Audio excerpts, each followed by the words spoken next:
Não se turbe o vosso coração, credes em Deus, crede também em mim. Na casa do meu pai há muitas moradas, se não fosse assim, eu vou-lhe teria dito.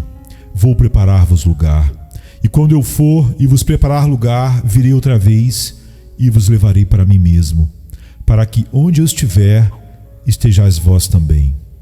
Mesmo vós sabeis para onde eu vou e conheceis o caminho. João 14, de 1 a 4.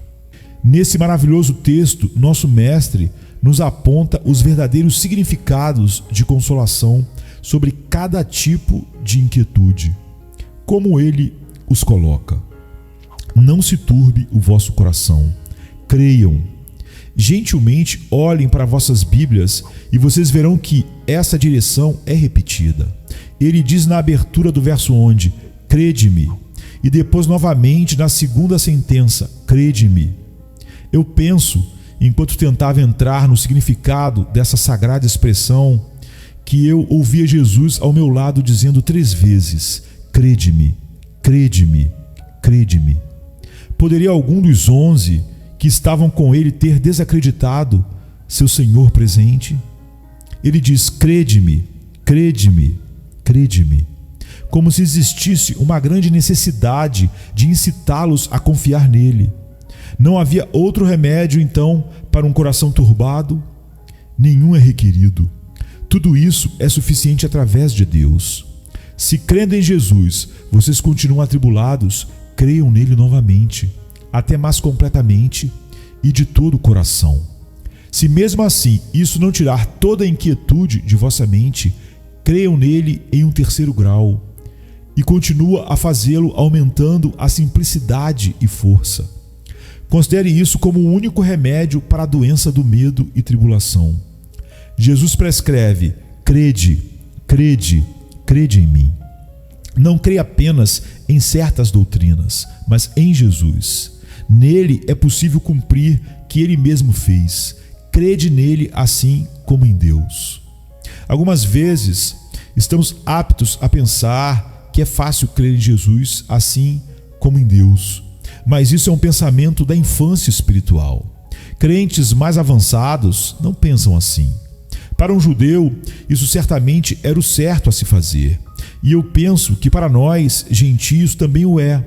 Quando nós temos algum tempo na fé, em acreditarmos em Deus como uma coisa natural, mas fé em Jesus requer mais confiança. Creio no poder de Deus na criação, naquilo que Ele faz, o que Ele deseja, e molda aquilo que Ele fez. Creio no seu poder na providência, que Ele efetua seus propósitos eternos e age conforme a sua vontade entre os exércitos no céu e entre os habitantes deste mundo inferior. Creio a respeito de Deus que todas as coisas são possíveis para Ele. Apenas dessa forma sou chamado a crer em Jesus, que Ele é tão onipotente em poder e tão certo quanto seu trabalho como Senhor, de quem vêm todas as forças da natureza, e tão certo como cumprir seus propósitos, como Deus é atingir sua concepção nos trabalhos da providência. Confiando no Salvador com fé implícita, que cada homem sensato se rende a Deus. Nós devemos apenas dar ao nosso Senhor a fé que Ele, com justiça, clama. Ele é confiável e verdadeiro, e seu poder pode efetuar suas promessas. Vamos depender verdadeiramente dele, e a perfeita paz há de vir em nossos corações. Esses discípulos sabiam que o Salvador estava para ser levado, então eles não o veriam ou ouviriam sua voz. O que é isto? Não era em Deus que nós confiamos? Ninguém jamais viu a Deus. Já que vocês acreditam em um Deus invisível trabalhando em todas as coisas, sustentando todas as coisas, da mesma maneira creiam em um ausente e invisível Cristo, que ainda é poderoso, como se vocês pudessem vê-lo andando sobre as águas, multiplicando os pães, curando os enfermos ou ressuscitando os mortos. Creiam nele e sofrimento e suspiro fugirão. Creiam nele enquanto viverem, assim como creem na eternidade de Deus. Vocês creem na existência eterna do Todo-Poderoso, a quem vocês não viram. Ainda assim creio na vida eterna do Filho de Deus. Sim, embora o tenham visto morrer, embora o tenham visto deitado no sepulcro, ainda creio nele. Ele que ainda não deixou de ser. Procurem por sua volta, assim como creem em Deus. Sim, e quando ele te deixar e uma nuvem o receber ocultando de seus olhos, creiam que ele vive, assim como Deus vive. E porque ele vive, vocês devem viver também.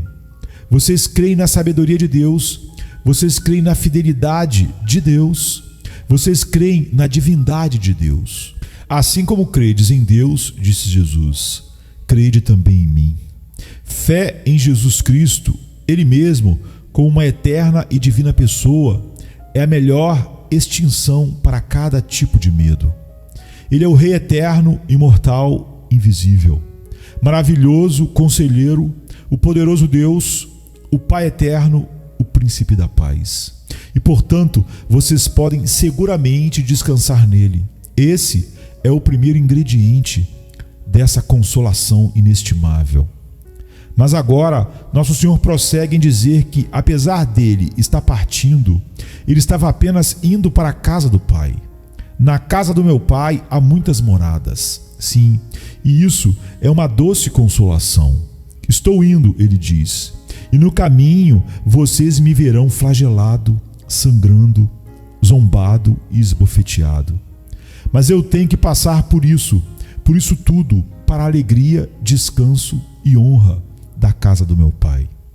Deus está sempre presente e ainda, como na terra, ele tem um tabernáculo no qual ele especialmente se manifesta. Existe um lugar onde ele, de uma maneira peculiar, é revelada. O templo era uma daquelas incomparáveis casas de Deus, do qual olhos não viram. Nós a chamamos de céu, o pavilhão de Deus, a casa dos santos anjos e daqueles espíritos puros que habitam em sua imediata presença. No céu, Deus pode-se dizer que tem sua habitação, e Jesus estava voltando para lá para ser recebido com toda a honra que aguardava ele ao completar toda a sua tarefa. Ele, na verdade, estava voltando para casa, como um filho que está retornando à casa do pai, da qual ele se foi por causa dos negócios do pai. Ele estava indo para onde ele estaria com o pai, onde ele estaria perfeitamente em repouso, onde ele estaria acima dos ataques dos ímpios, onde ele nunca sofreria ou morreria novamente. Ele estava indo para reassumir a glória que ele tinha com o Pai antes do mundo existir. Oh, se eles perfeitamente entenderam isso, eles teriam entendido as palavras do Salvador.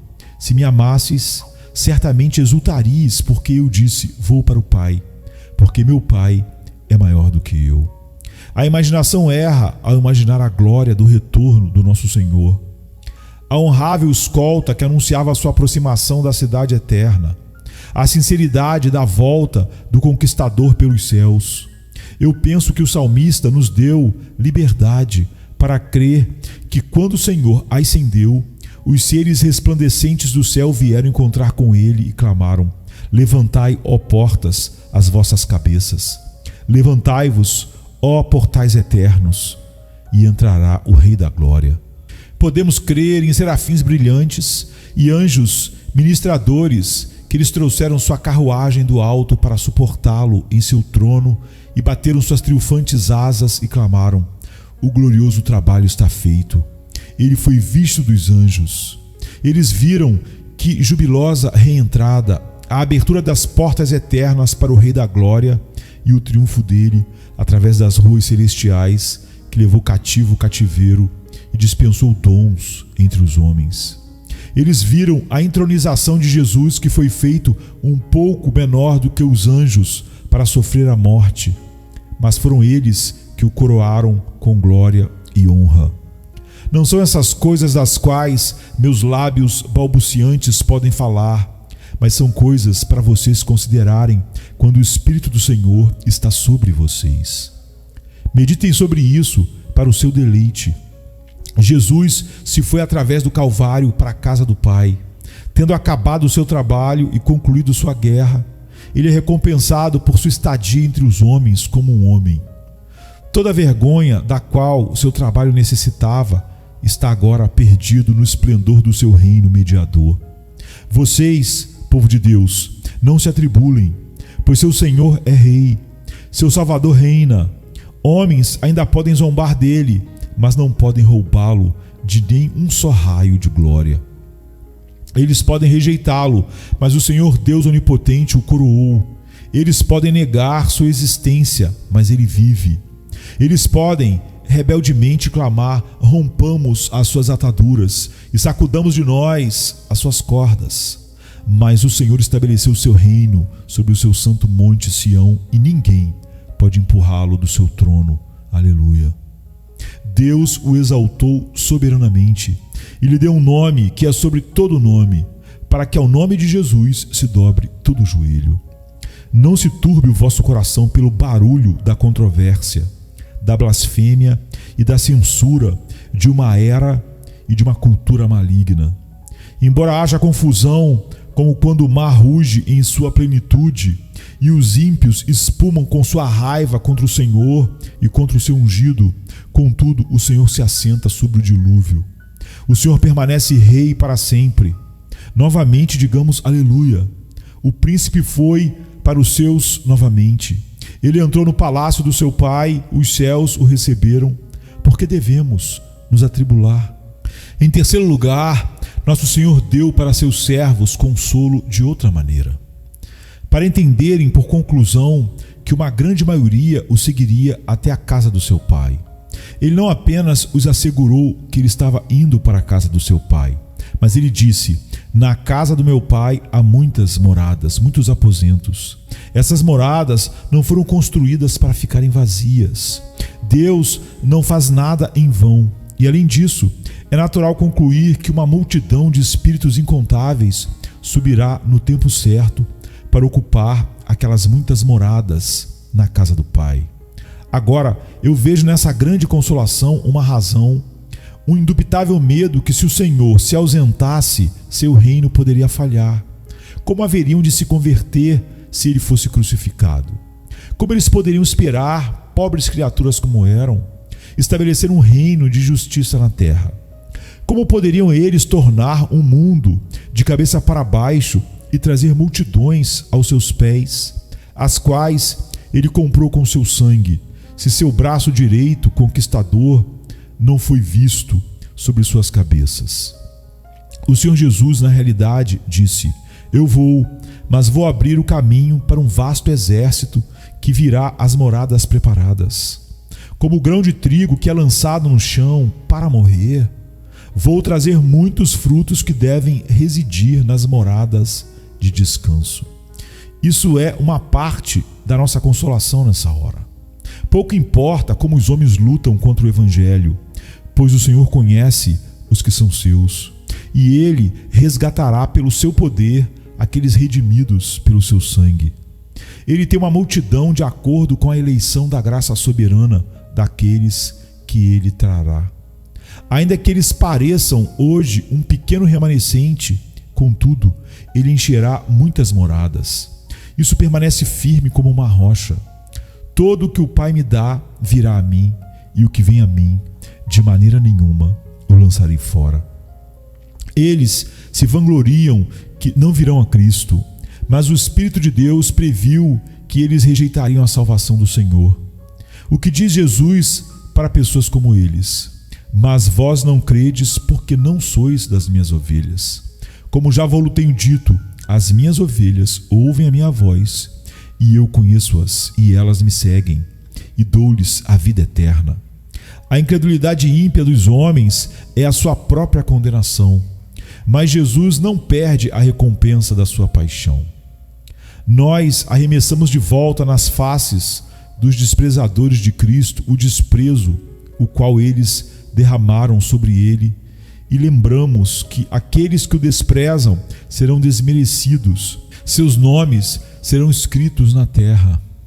E se eles não vierem a ele? É para o próprio prejuízo deles, e bem fez ele ao dizer: ninguém pode vir a mim se o Pai que me enviou não o trouxer. A sua maldade é a sua incapacidade e sua perdição. Eles traíram por sua oposição. O fato é que eles não escolheram o Altíssimo. Mas voltarão os resgatados do Senhor e virão a Sião com júbilo, e perpétua alegria haverá sobre as suas cabeças. E ele verá o fruto do trabalho da sua alma e ficará satisfeito. Esse assunto não é deixado para o livre-arbítrio do homem, de modo que Jesus pode se decepcionar. Não. Eles não irão para ele para que tenham vida, mas eles devem ainda saber que o Eterno Espírito tem poder sobre a consciência humana e vontades, e pode fazer homens dispostos no dia do seu poder. Se Jesus é exaltado, ele trará todos os homens a ele. Não deverá haver falhas quanto ao trabalho de redenção do Senhor, apesar dos desobedientes rejeitarem o conselho de Deus contra eles mesmos. O que Jesus comprou com seu sangue, os que o Pai deu a ele, ele não perderá. Para aquilo que ele morreu para cumprir, certamente se cumprirá. E o que ele ressuscitou para executar, deverá ser executado, apesar de todos os demônios do inferno e dos descrentes sobre a terra, que deverão se juntar contra ele. Ó inimigos, não se alegrem por causa do Messias, pois embora pareça que ele caiu, se levantará novamente. Mas nosso Senhor foi mais longe quando ele disse: eu vou vos preparar o lugar. Eu penso que ele não apenas se referia às muitas moradas espirituais, mas do derradeiro lugar para os nossos corpos ressurretos, dos quais eu falarei daqui a pouco. Na despedida do nosso Senhor, assim como em sua continuação na presença do seu Pai, ele se comprometia em preparar um lugar para si mesmo. Ele estava indo para que ele pudesse tirar todos os impedimentos do caminho. Seus pecados bloquearam a estrada como montanhas. Como montanhas, suas iniquidades fecharam todas as passagens.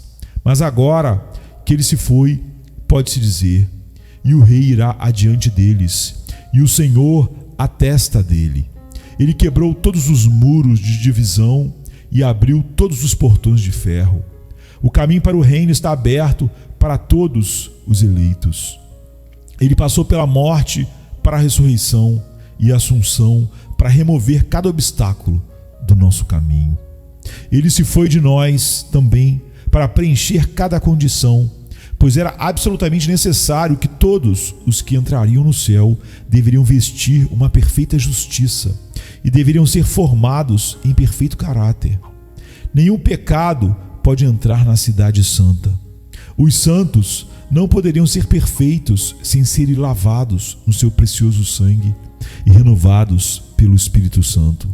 E assim, o Salvador permaneceu na morte da cruz, e quando ele ressuscitou, nos enviou o Espírito Santificador para ser utilizado para seu descanso. Assim ele pode preparar o lugar para nosso descanso, removendo o pecado que bloqueava toda a estrada. Ele se foi também para que pudesse estar em uma posição para assegurar o lugar para todo o seu povo. Ele entrou nos céus como precursor, para ocupar o lugar em seu nome, para tomar posse do céu como um representante de todo o seu povo. Ele estava indo para que pudesse, no próprio céu, atuar como um intercessor, pleiteando diante do trono de Deus e, portanto, ser capaz de salvar perpetuamente a todos os que viriam a Deus por ele. Ele estava indo para lá para assumir os reinos da providência, ter todas as coisas debaixo de seus pés, e tendo todo o poder dado a ele nos céus e na terra, então ele poderia abençoar seu povo abundantemente. Estando nos céus, nosso Senhor ocupa uma posição de vantagem para a certeza do cumprimento de seus propósitos de amor. Como José desceu ao Egito para provisionar os celeiros, preparar para Israel um lar em Gósen e se assentar no trono para a sua proteção, assim tem nosso Senhor ido embora para a glória, para o nosso bem. E ele o faz para nós sobre seu trono, o que não poderia ter feito tão vantajosamente por nós aqui. Ao mesmo tempo, estou inclinado a pensar que existe um significado especial nessas palavras, melhor do que o esperado em preparar o céu para nós. Eu penso que nosso Senhor Jesus queria dizer: eu vou para vos preparar um lugar, nesse sentido, que poderia haver no final um lugar encontrado para toda a sua humanidade. Notem essa palavra, lugar. Nós estamos também aptos para cogitar vagas ideias da última herança daqueles que alcançam a ressurreição dos mortos. Céu é um estado, dizem alguns. Sim, certamente é um estado, mas é um lugar também. E no futuro será muito distintamente um lugar. Observem que nosso abençoado Senhor foi-se embora em um corpo, não um desencarnado espírito, mas como único que, tendo comido com os discípulos e que seu corpo foi tocado por eles, seu corpo precisava de um lugar, e ele foi preparar um lugar para nós, não apenas onde devemos estar por um tempo como espíritos puros, mas como nós estaremos derradeiramente, corpo, alma e espírito. Quando um filho de Deus morre, para onde o espírito vai? Não há dúvida sobre isso. Somos informados pelo inspirado apóstolo, ausente do corpo, presente com o Senhor. Mas importa, e alguma coisa ainda resta. Meu espírito não é tudo de mim mesmo, pois eu sou ensinado assim para respeitar meu corpo e considerá-lo como uma parte preciosa do meu ser completo, o templo de Deus. O Senhor Jesus Cristo não redimiu apenas meu espírito, mas meu corpo também. E, consequentemente, Ele quer dizer ter um lugar onde o eu, essa pessoa que aqui está, na plenitude da minha individualidade, deva descansar para sempre. Jesus quer dizer ter um lugar para toda a humanidade da sua escolha soberana, que eles devam estar onde Ele está e como Ele é. Nossa última moradia será o estado da bendição, mas deve ser um lugar adequado para nossos corpos ressurretos. Céu não é, portanto, uma nuvem terra, alguma coisa aerada, impalpável e onírica. Ah, não, será um lugar tão real quanto a terra é um lugar. Nosso glorioso Senhor foi para o derradeiro propósito de preparar um adequado lugar para o seu povo. Haverá um lugar para seus espíritos, se é que espíritos precisam de lugar. Mas ele foi para preparar um lugar para eles como corpo, alma e espírito. Eu me deleito em lembrar que Jesus não foi como espírito, mas em seu corpo ressurreto, tendo cicatrizes de suas feridas. Venham vocês que pensam que nunca ressuscitarão, vocês que imaginam que o espalhamento do nosso pó proíbe toda a esperança de restauração de nossos corpos. Nós devemos ir onde Cristo foi e como Ele foi. Ele dirige o caminho com seu corpo e nós devemos segui-lo em nossos corpos. Derradeiramente haverá a redenção completa da posse comprada. Nenhum osso será deixado nas regiões da morte. Nenhuma relíquia para o diabo se gloriar. Jesus disse a Maria: seu irmão deve ressuscitar. Ele não precisava dizer: o espírito do seu irmão deve viver imortalmente, mas seu irmão deve ressuscitar. Seu corpo virá da tumba. Bem, podia o coração dos apóstolos ser consolado quando eles aprenderam para qual incumbência abençoada que o Senhor estava indo. A próxima consolação era a promessa do seu assegurado retorno. Se vou preparar-vos o lugar, eu virei novamente. Ouçam então, Jesus está voltando. Da mesma maneira que ele ascendeu, ele retornará. Isto é, realmente, literalmente e de forma encarnada. Ele queria dizer sem jogo de palavras, quando ele tão claramente disse, sem provérbios: eu voltarei. Ou mais docemente ainda, eu vou embora e voltarei a vocês. Essa é a nossa mais alta nota de alegria. Vejam, ele vem. Essa é a nossa consolação sem falhas. Observem que o Salvador, nesse lugar, não diz nada sobre morte, nada sobre a paz e o descanso dos crentes até que ele venha, pois ele olha para o fim. Não é necessário colocar cada verdade divina em uma única sentença. E então nosso Senhor se contenta em mencionar a mais brilhante de nossas esperanças e deixa outras bênçãos para mencionar em outro tempo. Aqui a consolação é que ele virá pessoalmente se juntar a nós. Ele não enviará um anjo ou ainda uma hoste de querubins para nos buscar em nosso estado eterno, mas o Senhor, Ele mesmo, descerá dos céus. Será nosso dia do casamento e o glorioso noivo virá pessoalmente. Quando a noiva está preparada para seu marido, ele não vem buscá-la para sua casa. Ó amados, vocês não veem onde os pensamentos do Senhor estão? Ele estava habitando no dia feliz da sua última vitória, quando ele virá para ser admirado por todos aqueles que acreditam.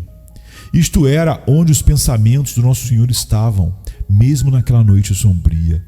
Mas infelizmente eles esquecem seu advento. O Senhor virá, deixem seus corações anteciparem todos os dias esse grande dia. Seus inimigos não podem parar sua vinda. Não se turbe o vosso coração. Seus inimigos devem odiá-lo, mas eles não podem impedi-lo.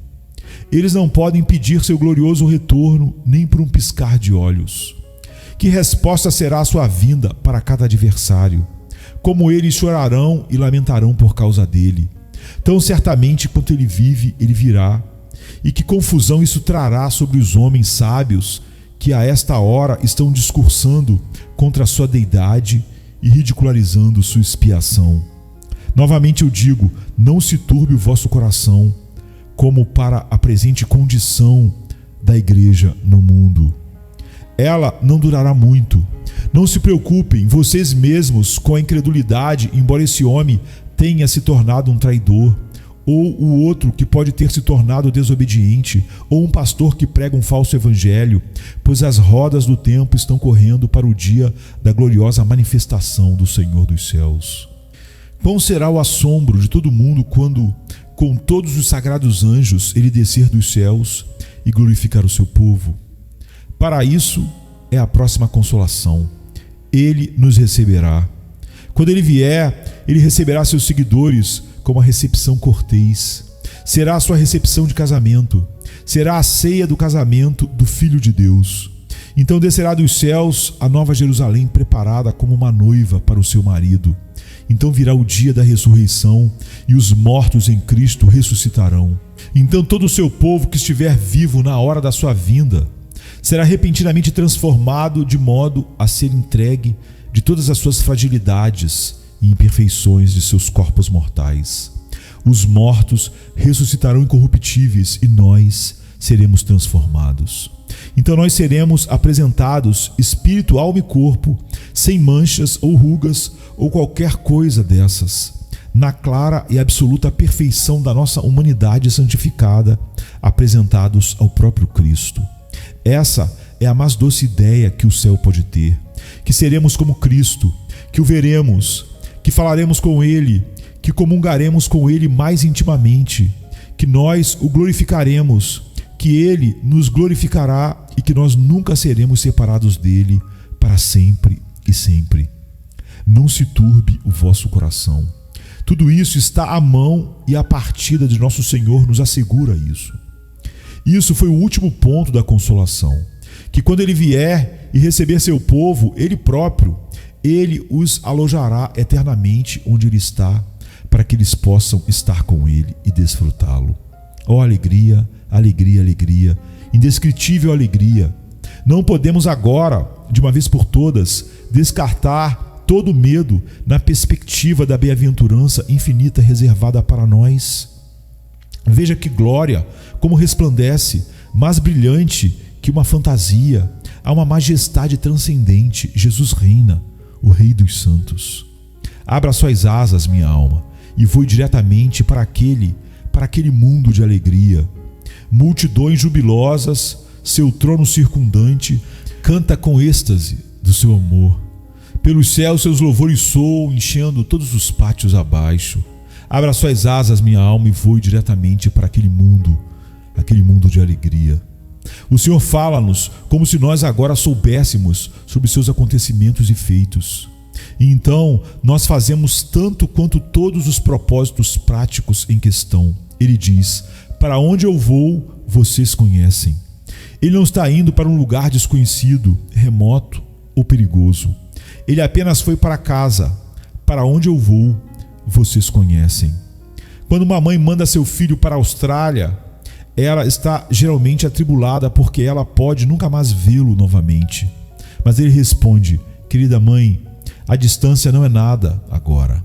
Cruzamos o oceano em poucas semanas e eu devo retornar rapidamente.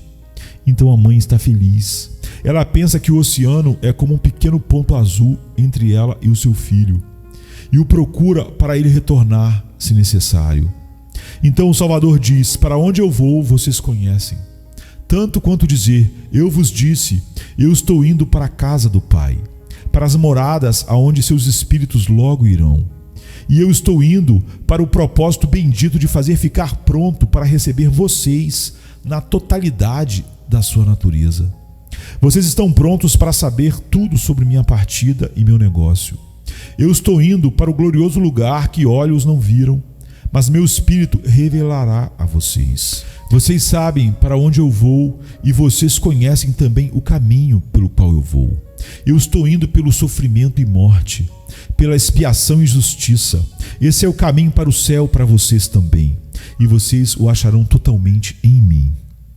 Vocês devem, no tempo certo, entrar no céu pela minha expiação, pela minha morte, pelo meu sacrifício, pois eu sou o caminho. Vocês sabem o caminho, mas lembrem-se, é apenas o caminho e não o fim. Não imaginem que os ímpios podem me dar um fim. Creiam que Cristo na cruz, Cristo no sepulcro não é o fim, mas o caminho. Isso, amados, é o caminho para todos nós, bem como para o nosso Senhor. Ele não poderia ter alcançado sua coroa, exceto pela cruz, nem sua mediadora glória, exceto pela morte. E aquele caminho, uma vez feito em sua própria pessoa, está aberto para todos que acreditam nele. Assim vocês sabem para onde o Senhor foi e vocês conhecem o caminho. Logo, sejam encorajados, pois ele não está tão longe, ele não está inacessível. Vocês logo estarão com ele. Não se turbe o vosso coração. Ó valente mestre, tu deves ser seguido por uma tribo de covardes? Não desanimaremos pelas provações do dia. Ó santo mestre, você encontrou sua morte com a canção, pois depois da ceia eles cantaram um hino. E não devemos nós ir pelas nossas dores com confiança jubilosa? Ó confiável Senhor, oferecendo a nós acreditar em Ti com um Deus, Ele mesmo, nós cremos em Ti pela Sua graça e nós crescemos confiantes. Ó meu Mestre, Sua imperturbada serenidade de fé infunde a si mesma em nossas almas e nos faz fortes. Quando nós escutarmos Seu corajoso falar sobre Sua morte que tiveste que cumprir em Jerusalém, e então, de Sua glória posterior, nós também pensaremos esperançosamente de toda a oposição de homens ímpios, e esperando por Sua aparição, nos consolaremos com essa esperança bendita. Não se atrase, ó nosso Senhor, venha logo. Amém, queridos.